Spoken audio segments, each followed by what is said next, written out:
just get by it, but get inside and then work to the body of that man, Thomas Hearns, and then eventually get to the head. I think the wild card is, will Marvin Hagler switch to righty effectively? If he does that, it might be the key to a victory for him. As is customary, it is the challenger who enters first, as it is Hagler's title. Even though Tommy has won 2 titles, he does not own the middleweight crown that he seeks tonight, and thus he is the first to come in. And the long wait is over, as accompanied by the entourage. He is out of the dressing room and about ready to enter the arena.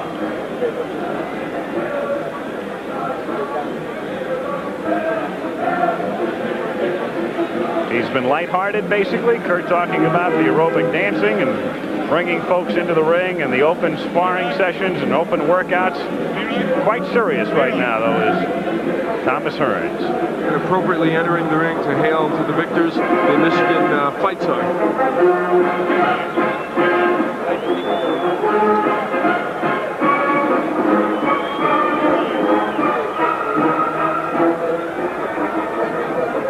Still not in view of most here in the arena yet is Hearns, so no response as yet, but very shortly he will be approaching that part of the arena here at Caesars Palace just about now, where they're beginning to take notice of the entry of Thomas Hearns as he comes down the aisle. The second time Thomas Hearns has had this kind of situation. The last time, of course, against Sugar Ray Leonard. He hopes this turns out differently. Now he's spotted.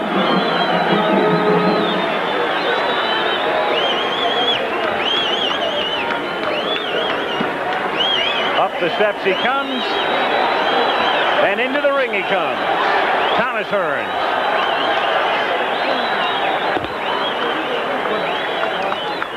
The only loss, of course, to Sugar Ray Leonard back in 1981, a fight in which he was ahead.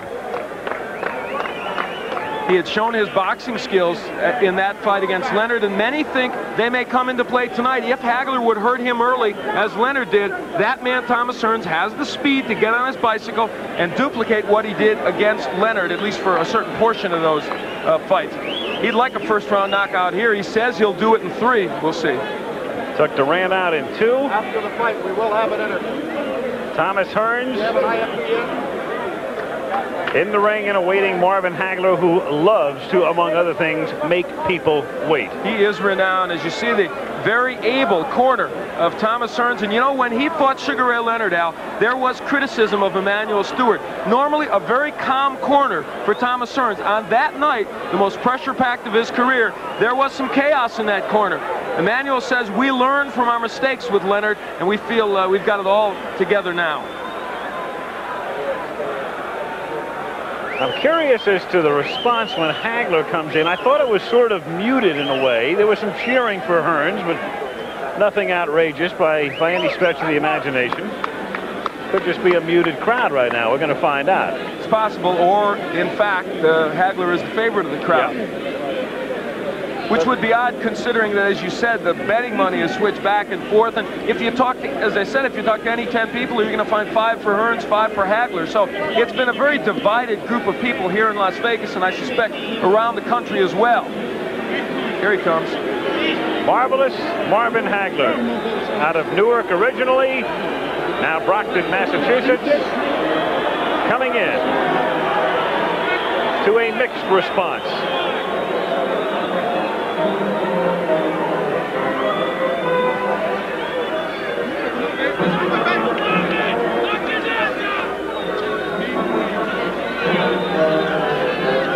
One theory is, for those who think Hagler will win, they say maybe this fight means a little bit more to Hagler than it does to Hearns. It means a lot, obviously, to both, but that theory goes that Marvin feels he'll never get the respect he's due unless he beats Thomas Hearns. And he is, of course, chasing the record of Carlos Monzon, looking for the 14 consecutive title defenses. He has 10 now. He's shooting for number 11. And indeed, the response to Marvin Hagler seems to be a little bit more than Thomas Hearns. It is. A bigger hand for Hagler coming in, for what that's worth.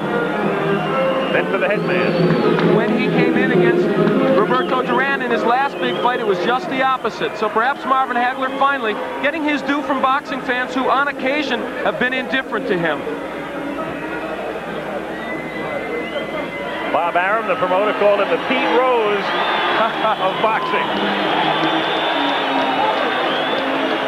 Hard-working, resolute, single-minded, 62-2. The 2 losses early in his career, both in Philadelphia, both avenged, 50 knockouts. And it's been a long time since he knew what the word defeat was. Only the draw with Antifermo, any kind of stain on his record in recent years. And he certainly avenged that draw.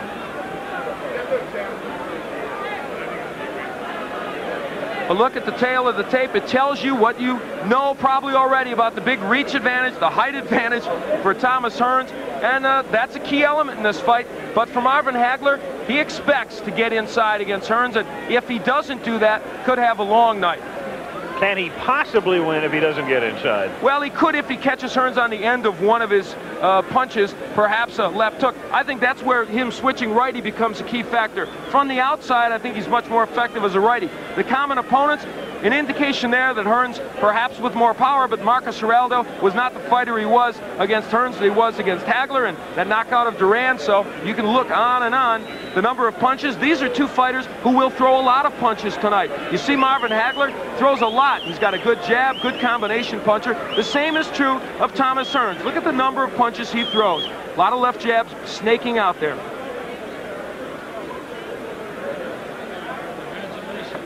So the pomp and ceremony still taking place. We're going to have the national anthem shortly. Al, here's the difference now. From Nevada, we go to WBC rules. And these will change somewhat. 10-point must system still in effect.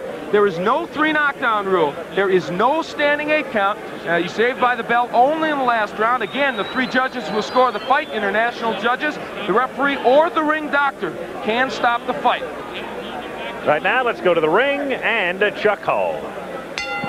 Ladies and gentlemen, I would direct your attention to the lighted tower, the Fantasy Tower at Caesar's Palace, just to the northeast of us, and you will see unfurled the largest American flag in the world.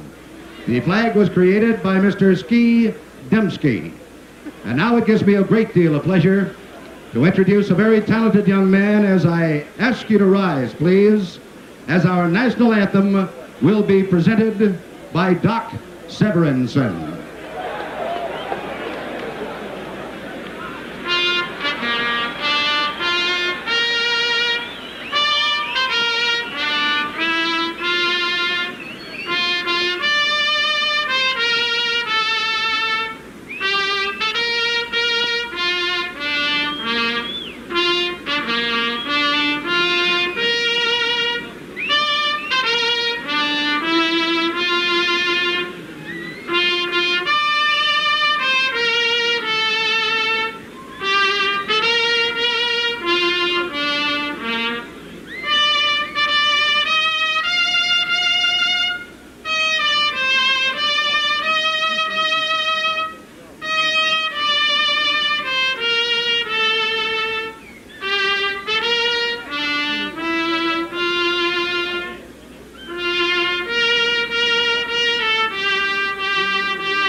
Ladies and gentlemen, the color guard from the Marine Corps Reserve here in Las Vegas. Gentlemen, thank you very much.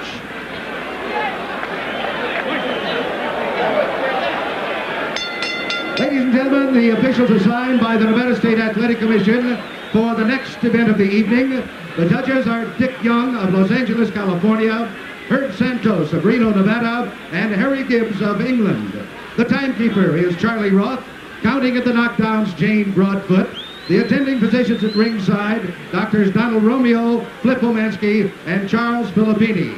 Your referee for the next event of the evening is Mr. Richard Steele. This is the main event of the night. 12 rounds of boxing for the undisputed middleweight championship of the world. Introducing, in the red corner, the challenger, the WBC Super Welterweight Champion, fighting out of Detroit, Michigan, weighing 159 3/4 pounds. His professional record consists of 40 wins, 1 defeat, with 34 KOs. Ladies and gentlemen, here is Thomas the Hitman Hearns.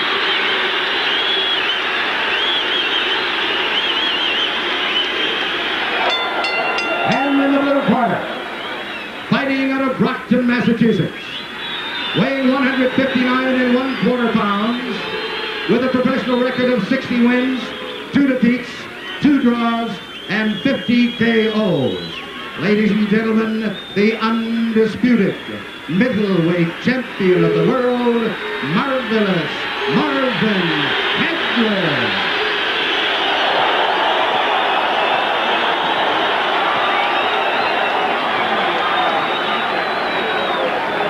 All right, Pat.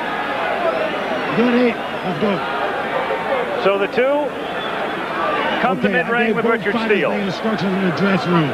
I'm just cautioning you now. Obey my command at all times. Shake hands and good luck to both of you.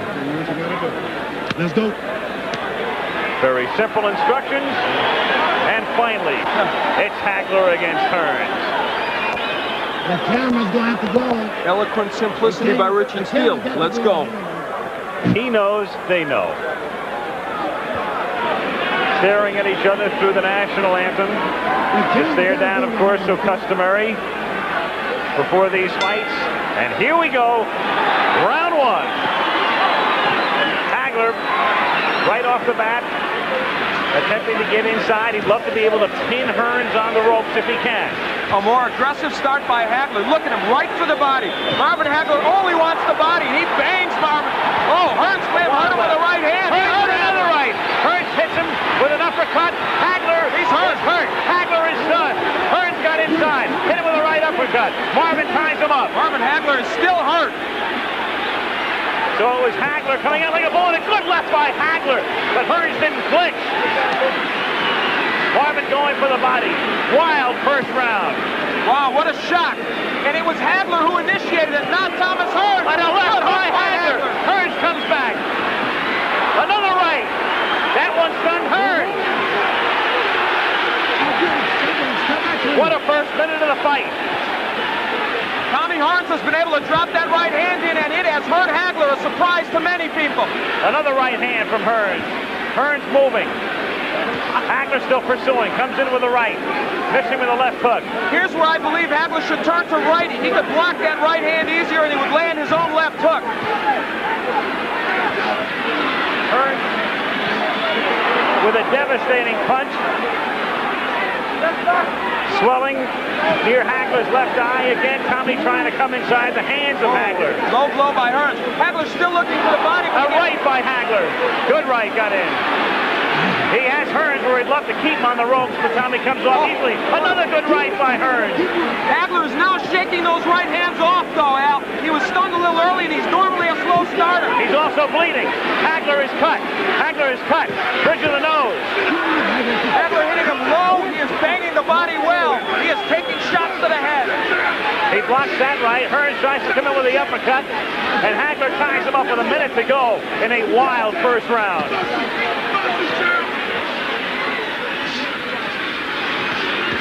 Marvin with a good left hand. There's blood all over Marvin Hagler's face. Can't tell where it's coming from. I thought it started from the bridge of the nose originally, but blood all over the face of Hagler here in round 1. But Hagler has him on the rope. Hagler working on him.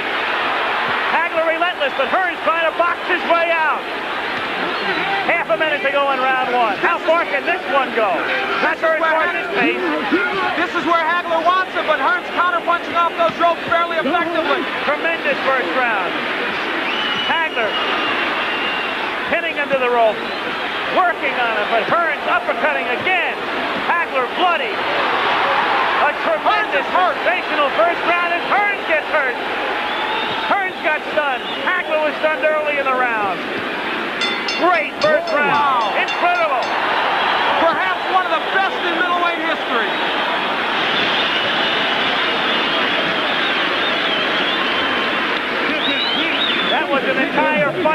less than 3 minutes. Where is it? Right there, no problem. Don't worry about the cut, man. Close your eyes, close your eyes.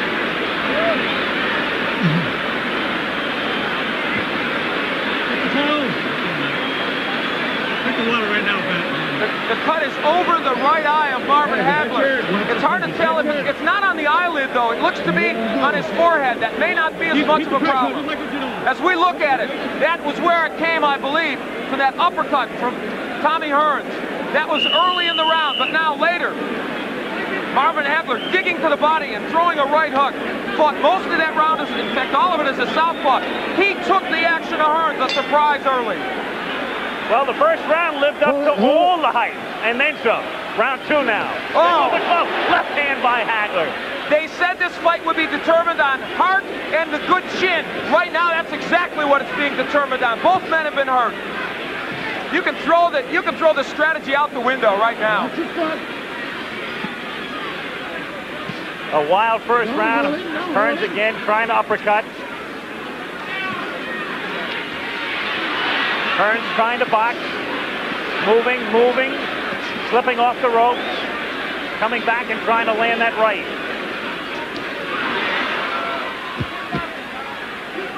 They are yelling, keep boxing, Tommy, from his corner, and that looks like what he's going to try and do in this fight.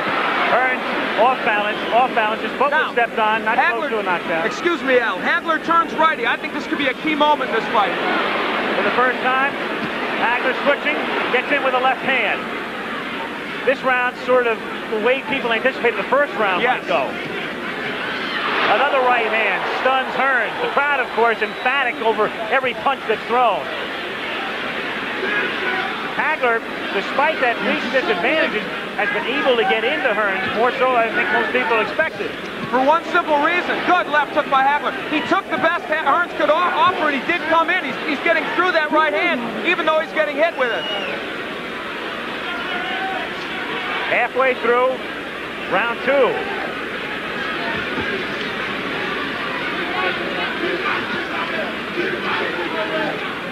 Hagler has fought most of this round as a righty. Now he switches southpaw and lands. Not as effective as a righty as I thought, but now as a southpaw, the jab lands well. That right jab. Hagler coming in with a left. Richard Steele saying, punch your way out, punch your way out. A key element now is Hagler is working when he's on the inside. He's not just holding, he is working the body of Tommy Hearns. Boy, Hearns looks awkward, and his legs look like they're not there. A little rubbery here in round 2. Tommy, though, fluid and moving. Trying to get inside again. The cut opens up over Hagler's forehead, and the blood begins to trickle down. Hagler working inside, now up top. Half a minute to go in round 2. Oh, what a left! Hearns trading with him. Hagler comes out to the right, a left, and another right. He has Hearns in trouble on the ropes. Tommy trying to punch his way off the ropes. Hagler wants to keep him there, goes to the body. Hagler throws low blows. Marvin Hagler wants to turn this into an alley war, and he's done it. Another low blow. Richard Steele may take points away soon, but will it matter? Second round coming to an end. Hagler bloody, but very much unbound. End of round 2.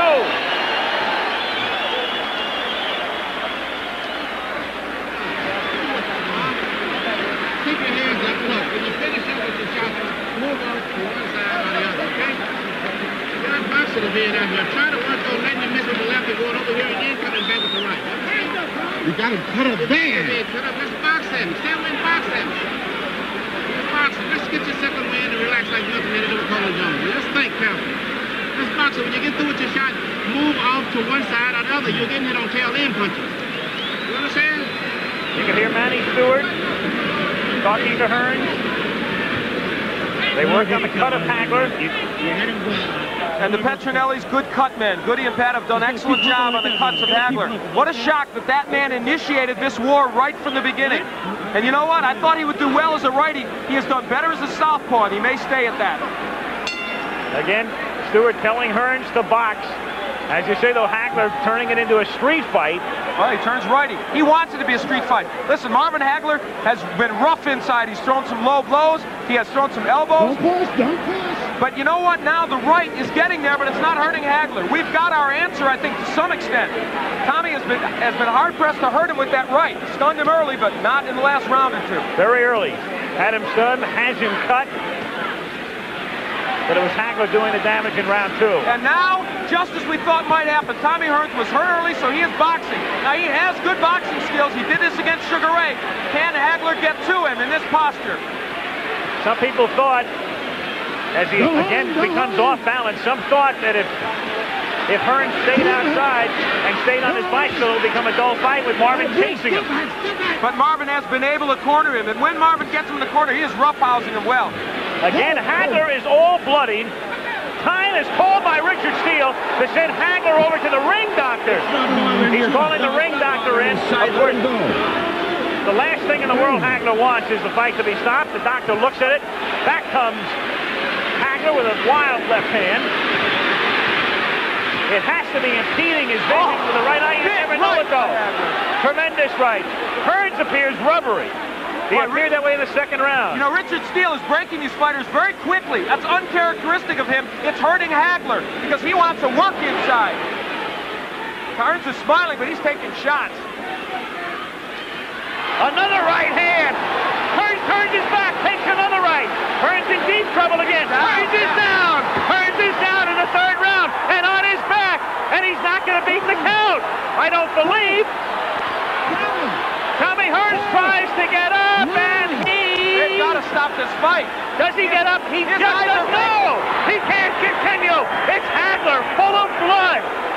Blood, no doubt, impeding his vision, stopping him in the third round after Hearns almost ended it on a first-round knockout. It didn't go very far, but it was a beauty. And Tommy Hearns predicted a knockout in the third. Instead, it is Marvin Hagler, and we certainly hope Tommy Hearns will be all right. He is still wobbly. What a shock. Instead of Hearns initiating early action, it is this man who, believe me, has gained any redemption he needed from the loss to Roberto Duran. Marvin Hagler, 61, 2-2. Another look as we watch it at the end. Hagler with that right hand, that lunging right hand. Hearns turning his back on him, and then you'll see Hagler come in and deliver a right to the side of the head. Hearns backing off again, taking the right hand. Legs gone at that point. Down on his back, got up at the count of 10. That was the end of it. Different angle. Hearns, whose legs became rubbery in the second round, having trouble with his balance in round 3. Turning his back. Another right hand from Hagler. But at this point, the damage had been done. Finishing right there. But Hearns was on his way down anyway. Only disappointment is that it didn't go longer. What a 3 rounds. Different angle again now. Right hand from Hagler. And Hearns at that point finished. Off balance and stumbling. And so the man from Brockton, Massachusetts may finally get the respect that he feels he deserves, and acclaim as one of the greatest middleweights in history. Doing nothing to dispute that tonight. Shaking off some thunderous blows in round 1. Withstanding the barrage. Suffering the cut. Coming back strong in round 2.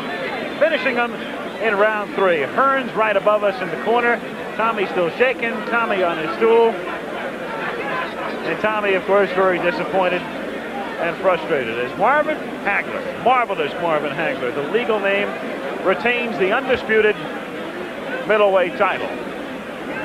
And let's go to Al Bernstein now. Marvin Hagler in a chaotic ring here. He says, am I the greatest? And I guess so, Marvin. Marvin, it was, I guess, perhaps one of the best 3-round fights ever, maybe one of the best middleweights. I guess you did. Here comes Tommy Hearns to say congratulations. We gave him a hell of a show. They got their money worth. You guys never believe it. All right, we're happy to see that Tommy's all right. And a lot of congratulations all around and a lot of water as well. Marvin, you took the action to Tommy right away. You went right for his body. He looked like he stunned you momentarily with the right in the first. Did that right hurt you? It didn't bother me, just made me madder. Okay. I told you I was going to eat him up like Pac-Man. I figured once I get through the right hand, then it was all mine, you know, because I think the first big one, which you tried to put me away out there, and I think that's when I got the cut there, but I wanted to show the world I am the greatest now. Well, you are the greatest middleweight. There's no doubt about that. Did I say 3? You went right for the body. Was that your plan immediately? That was the way we planned. I want to thank all my sparring partners. Especially I want to thank God for giving me the strength and the courage and the confidence to go in here and to know that I was the one. I was the champion, but I had to fight like a challenger. That fight, I think, took tremendous courage on your part for this reason. You walked right in against the cannon. You were willing to take the right hand to knock him out. You got it. I figured I had to take punches or to give some, but I told you he was going to get some too. This was, in some ways, not like the Marvin Hagler we've often seen. Not the ring technician. You bombed. That's it. That's what I felt. I felt as though in every one of my fights I've been fighting, I improved, and I put it all together in this fight. The Petronelli's here. I guess you've got to be just thrilled with this. Probably your biggest moment. The greatest. There's this guy. Does he? Now that we take care of the wise guys, the hurt man, the hitman. We love him. I want to say to all the people out there who spent their money, I hope that you got your money's worth, because Tommy's a hell of a fighter, and I think I put all my all out here. But the better man won tonight. You have talked about going after Monzone's record. Is it still on your mind? And I guess this just fuels you. Getting that record might put you in that class of the greatest middleweight. Definitely. I'm still after Monzone's record, but I don't think that I'll have a big media hype as I did with this one, so I'm going to continue. Okay. This is one of my toughest fights. Marvin, congratulations. Thank you. Let's go back to Kurt Gowdy. There's been a lot of talk about Hagler retiring. His wife, Bertha's here. There are 4 children, and she wants him to retire. When they ask... Ladies and gentlemen, let's go down. Referee Richard Steele stops the bout at 2 minutes, 1 second of the 3rd round. The winner by a TKO and still undisputed middleweight champion of the world, Marvelous Marvin Hagler.